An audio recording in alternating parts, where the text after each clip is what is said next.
araka amin'ny izay efa nazavaiko a ny fahavalon'ny tontolo iainana tompoko dia tsy ny fitrandrahana fa ny fahavalon'ny tontolo iainana dia ny fahantrana. Ny fahantrana vahoaka zany a nouvel indicateur miboridana Madagasikara zao ny raisonnement-ny olona ministre zao tadidisika le général namoaka indicateur économique vaovao iny hoe tsy mahantra Madagasikara satria maro embouteillage, tsy mahantra Madagasikara satria maro ny olona mandeha amin'ny supermarché. Za miteny hoe mbola tsy manala baraka reny satria tsy domaine-lay général basy angeno fantatsin'ilay général donc afaka micomprendre isika raha ohatra izy tafiteniteny zavatra tsisy dikany ohatran'ireny. Fa eto ministre ny environnement et de développement durable no miteny dia zany ny indicateur omeny amin'izao 2025 zao hoe tsy ny fitsanjahana no fahavalon'ny tontolo iainana fa ny fahantrana. Tena hoe tombotra vakivaky manala baraka maharary mahamenatra. Ataontsika ny démenti, ataontsika amin'ny level baka ambany any. Ny fahantrana hono no fahavalon'ny tontolo iainana satria ny olona tsy maintsy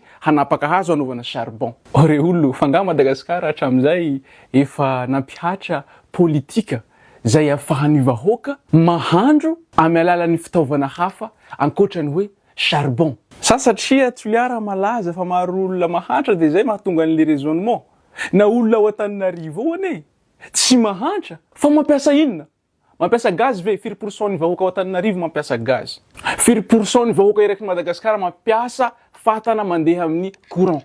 Raha tsy hiteniteny foana za afaka milaza fa any amin'ny 95% ny vahoaka malagasy dia mampiasa charbon vita amin'ny hazo. Tsy raha hoe mahantra le olona reny dia manapatapaka kitay fotsiny dia ataon'jareo an-tokantranon'jareo ny charbon. Ka tsy le fahantrana tompoko no mahatonga ny olona manapaka hazo atao charbon fa le politika énergétique ao Madagasikara amin'ny maha pays en développement antsika. Mbola tsy manana capacité Madagascar hipromouvoir an'izany utilisation des ressources énergétiques propres zany. Fa na iza ankabetsahany vahoaka malagasy dia tsy maintsy mampiasa charbon. Donc tsisy fandraisany ilay raisonnement noentiny Andriamatoa ministre. Manaraka an'izay ansoko hoe manala baraka lay raisonnement tena hoe miboridana zany Madagasikara. Raha reny zany natao amin'ny teny français dia naparitaka eran'izao tontolo zao dia mety homey zao tontolo zao hoe zao mihitsy hoe ny ministre ao Madagasikara ao. Zany ny raisonnement. Ministre de l'environnement et développement durable avy anao dia sakinao ny miteny fa ny fahantrana amin'ny alalan'ny famotehana ny ala anaovana charbon no manimba ny tontolo iainana. Ore ollo hatramin'izay fahagolona zay dia charbon foana no nampiasain'ny olombelona rehetra amin'ity tany ity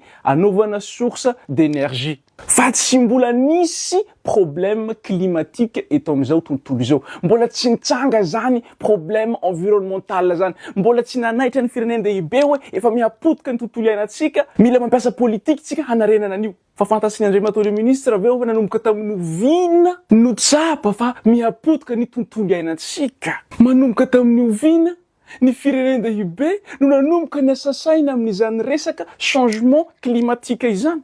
Dia fantasin'ny Andriamatoa hajaina avy eo hoe inona ny cause lehibe an'izany problème environnemental izany. Tsy ny fahantrana, tsy ny fampiasana charbon hatramin'ny fahagola, fa nanomboka tamin'ny 18-19e siècle, tamin'ny première révolution industrielle, nanomboka tamin'ny fampiasana ny machine à vapeur. Midika izay fa tsy ny vahoaka madinika mampiasa kitay hameloma ny afo no manimba ny tontolo iainana fa ny décollage économique.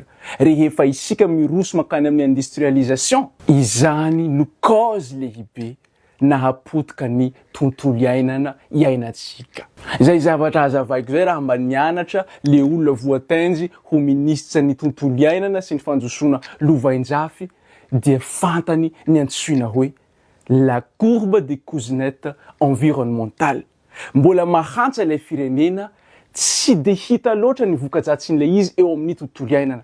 Fa rehefa hidécolle amin'izay ny développement économique n'ilay firenena, hita fa tena négatif ny impact n'ilay développement économique, la première phase de développement économique eo amin'ny tontolo iainana. Dia à un seuil donné, mahatsatsa pic farany ambony ilay famotehana ny tontolo iainana, mihamanjosy foana ny ekonomin'ilay pays, zay izy vao miverina midina am'izay. Zany hoe rehefa mahatratra seuil ambony amin'ny resaka fanjosoana ekonomika ilay firenena, zay izy vao hiahy ny resaka environnement am'izay, ka mihena ilay pic, ilay courbe, lasa tsy hapotika intsony ny environnement fa lasa misy ny adoption des politiques environnementales. Satria ny environnement, ny tontolo iainana dia antsoina hoe bien supérieur.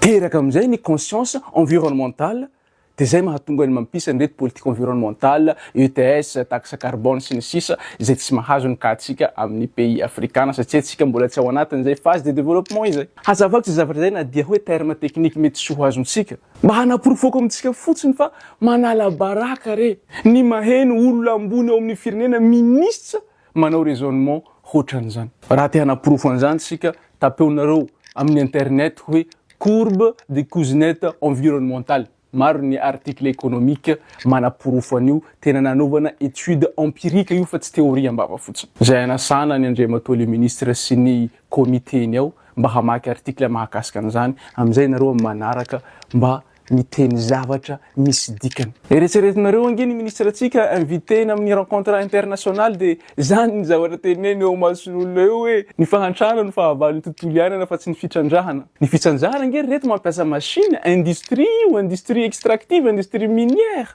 Ambony lavitra noho ny vokadratsy n'ilay olona manamboatra charbon manapaka ala, ny vokadratsy ateraky n'ilay industrie ampiasaina amin'ny fitrandrahana ny harena akibon'ny tany. Manaraka an'izay, manao olona sagnagna loatra ianareo olona voatenjy de miresaka mahakasika ny écotourisme.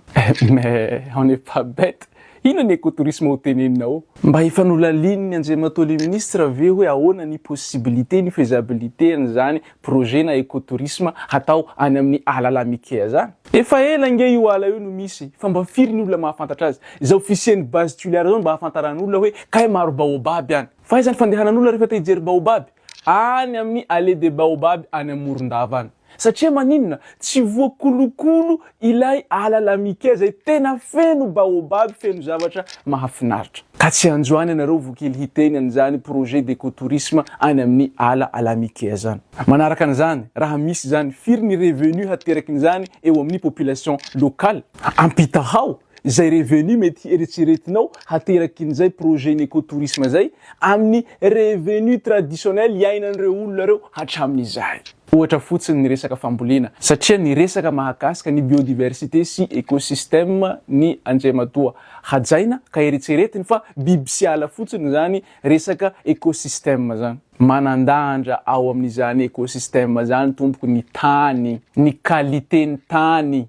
Io no fototra lehibe voalohany. Raha io tany io lasa stérile, tsy mamokatra araka ny tokony ho izy satria tsy voahaja intsony ilay équilibre écosystémique. Mazava loatra tsisy zavatra haniry eo. Ka rehefa tsisy zavatra haniry eo, maty ny hazo, tsy maniry tsara ny ala. De rehefa tsisy hazo eo, tsisy fonenana hionenan'ireo biby reo. Mihamanjavona ny biby. De maninona ny tany no simba? Extraction minière. Zay tsy mahazo ny zone protégée ny alan'ny ranobe, oui, fa saingy eo anilany ka misy externalité négative manimba an'ireo tany ireo. Impact lehibe zany amin'ny revenu traditionnel an'ireo vahoaka izay tsy nianatra fa mivelona amin'ny fambolena ireo satria rehefa mihapotika mihasimba ny tany, mihena ny rendement agricole lasa hifamono ny olona satria nona. Eritsereto fotsiny fa na ny agriculture intensive ara manimba ny fahafahan'ny tany mamokatra. Ka vao maiva re extraction minière no ataonao akaiky ny tany zay ambolean'olona, mazava loatra fa ambony be ny impact négatif amin'izany ka tsy ho voa compenser ny ilay projet ny écotourisme. Amarana kosa mba tsy halavan'ny vidéo, mahatonga saina ary manala baraka ihany koa ny mahita ministre de l'environnement et du développement durable manoloana ny sujet mahakasika ny extraction minière, manjay fitenenana eo amason'ny mpanao gazety aparitaka eraky ny Madagasikara, nefa tsy nisy resaka mahakasika ny gestion des déchets. Fitsanjahana harena kibon'ny tany no resaka eto. Tsisy resaka mahakasika ny gestion des déchets. Nefa ministre de l'environnement no mandray fitenenana. Mais j'hallucine quoi.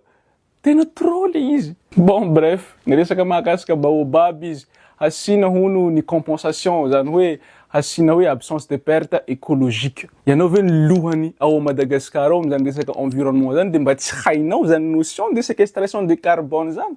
Zany capacité ny ala miséquestrer carbone ka mahatonga ny hazo antsoinao hoe puits de carbone zany. De plus ny hazo anankiray maharitra ela, plus amantonina maro ny carbone gajainy ao anatiny ao. Karaha simba ny baobab. Hataonao ahoana ny compenser an'ireo carbone nogajainy baobab tao reo mandritra ny 20 taona ireo amy alalan'ny hazo ambolenao raha pitso zay tsy fantatra hoe haharitra 20 taona ary haniry ve. Bon bref, fantako fa tsy hoe ianareo no bête fa izahay vahoaka no sokajinareo hodonjona tsy mahay na inona ka hanaovanareo raisonnement tsisy dikany mivadika ambony ambany fa mody mampiasa terme technique fotsiny nareo de mieritreritra hoe andriamatao le ministre nandray fitenenana teo jereonareo fa olona nianatra iny reny ny terme ny teneny donc ina mampisalasalatsika aveloanareo base toliara hiroso. Tsy ministre ny mandray fitenenana eto fa mbola étudiant en cours de formation en économie de développement durable fa mijoro manao démenti ny zavatra diso feno tsy fahatomombanana aparitaka anareo afahanareo ny vahoaka malagasy. Mila Ravenjanahary naneho hevitra iny ary tsy ho kivy fa raha misy olona ambony ao Madagascar ao maneho hevitra mahakasika ny base tuliara ka hitako ary nanako porofo amy alalan'ny zavatra ianarako fa diso za tsy reraka fa tsy maintsy mandray fitenenana. Ary raha misy olona nianatra mahakasika an'izany resaka économie sy environnement zany ka manohitra ny zavatra teneniko tongava miaraka amin'ny diplomanao fa hifananjana antsika hampiasa ny zavatra nianarantsika mahakasika an'izany mba ho hitan'ny vahoaka malagasy hoe aizany marina tokony harahany. Zay fa mirary soantsika rehetra veloma tompoko.